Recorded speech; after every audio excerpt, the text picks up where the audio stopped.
in this video, we'll be talking about the female reproductive part of a flower. That is, technically we call it as gynoecium.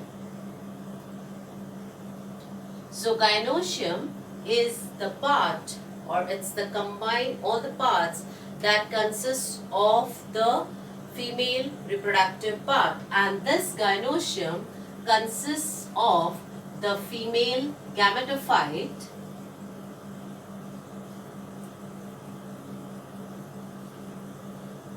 which is known as Megasporangium.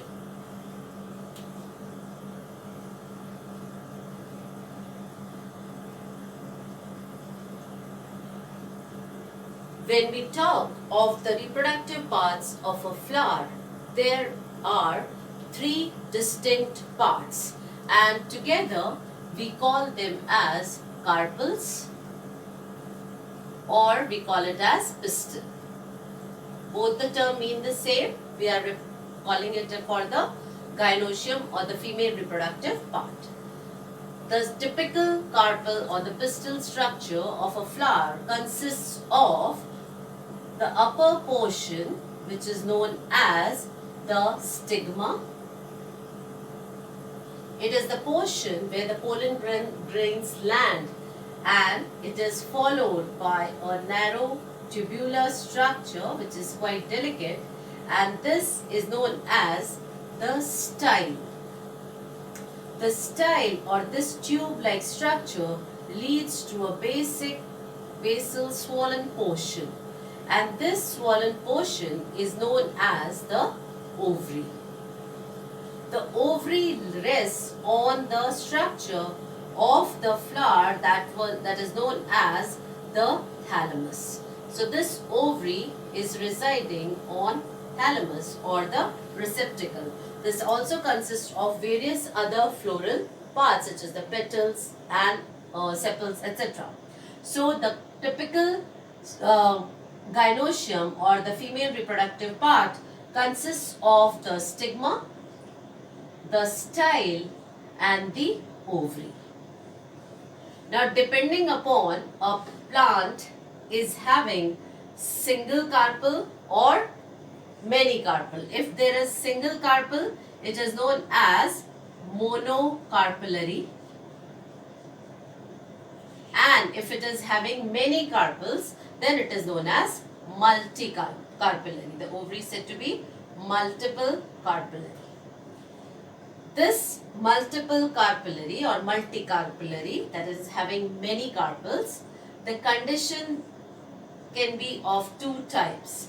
If the carpels fuse together, then it is known as a syncarpous condition, where the where the carpels are fused, and epicarpous when they are free. That means they are not attached to each other. The style over here can again be of two types. That means it can be hollow from inside, allowing the pollen grains when they land, allowing the pollen tube to develop through this very easily, or it may be filled completely with the cells. Depending upon the species, there can be two types of style. Now, the main function of the stigma is to trap the pollen, and therefore the stigma is often sticky, and it has chemical substances which helps to develop the pollen tube that we'll be discussing later on. Now, coming to the structure, that is what is known as megasporangium. The megasporangium consists of ovules. When we talk of the ovules over here, the angiosperms. Angiosperms have an ovule which is known as anatropous ovule. And we are calling it as anatropous ovule because it is completely inverted. It is inverted and will further give it certain more identifying points, that it is completely inverted and typical. So most of the angiosperms have anatropous ovule. When we study the structure of the ovule, that is the main female gametophyte, we'll try and understand. Now this is the placenta. The placenta is present within the ovary wall. So this is the placenta, and to this placenta is attached the ovule, which is anatropous type. So this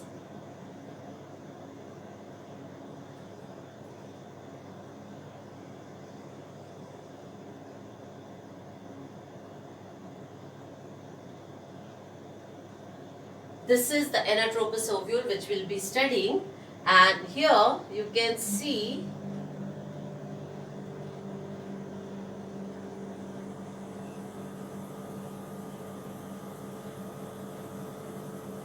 this placenta has a stalk, and this stalk which is present over here is known as the funicle. So the funicle provides attachment of the ovule to the placenta. Now here you can see two different layers also. These are known as integuments, and this is the outer integument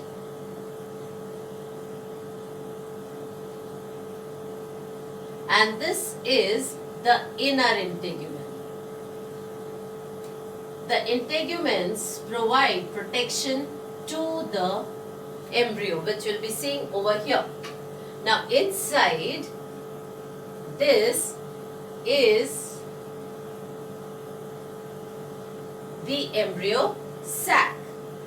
This embryo sac formation we'll be studying in the next video, where we'll be explaining how the formation of the egg cells and other cells of this embryo sac are formed.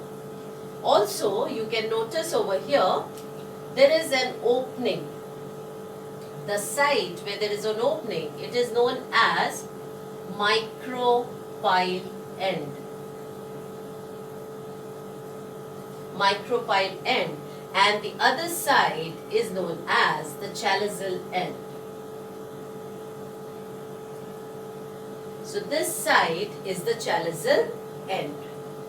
Now here the funicle portion, if you see, this funicle portion is slightly extended up to here, and this portion is known as raphe. And here the ovule, main body of the ovule is here. This portion is known as hilum. So a typical anatropous ovule consists of the placenta, and the placenta has the ovules attached with the help of a stalk, which is known as the funicle. Then it has an area where it is joining the ovule, that is the hilum part, that it is two layered. Now an anatropous ovule of an angiosperm is completely inverted. Second input, this is the first point, let me write here. The second point is, it is bitegmic. Bitegmic means having two integuments. Having two integuments. So this is bitegmic. In case of gymnosperms, it is unitegmic, that means having only one integument. Also, over here, it is, when we are talking of the embryo sac, this is actually, when we talk about the structure is having nucellus. The inside is known as the nucellus. Over here, it is completely filled with cells. It is completely filled with cells, and this is known as the nucellus. When we talk of nucellus, nucellus is the portion that will provide nutrition to the developing embryo. At the same time, from these are densely packed and all are diploid cells over here. Now this nucellus over here, which is embryo sac, is not clear in the very when we talk of an immature ovule. So the nucellus, it is completely packed and only one cell of the nucellus will grow bigger in size.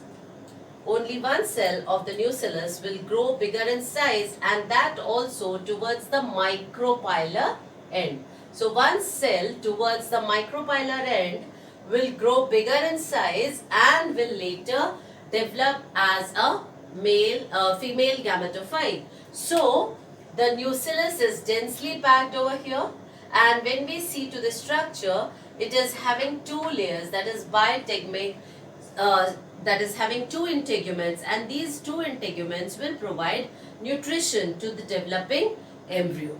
So this is a complete structure of an anatropous ovule, where we find the ovule is completely inverted and it is attached to the placenta with the help of funicle. It has structure which is known as helium. One interesting thing you can observe, that if you see a bigger seed such as let's say bean seed, if it is quite big, you know bean seeds are kidney shaped structures, and you can see scars over here. And if you see from the other side, from its side, you will find it has a scar and the structure like this. This part is the raphe, the scar is the helium, and the lower part is the funicle. So you can observe this in a seed, and this is a typical anatropous ovule. Also remember that the gynoecium, or the female reproductive part, which is known as the carpel or the pistil, consists of the stigma, style and the ovary, and the ovules are placed over here within the ovary, and the arrangement of the ovule is very well known to you, that we have done last year. So you know, you are familiar with the placentation, the type of arrangement of the ovules within the ovary, and the angiosperm ovule, that is the anatropous ovule. In the next section, we are going to discuss how the megasporogenesis take place, or the formation of the embryo sac take place. Thank you.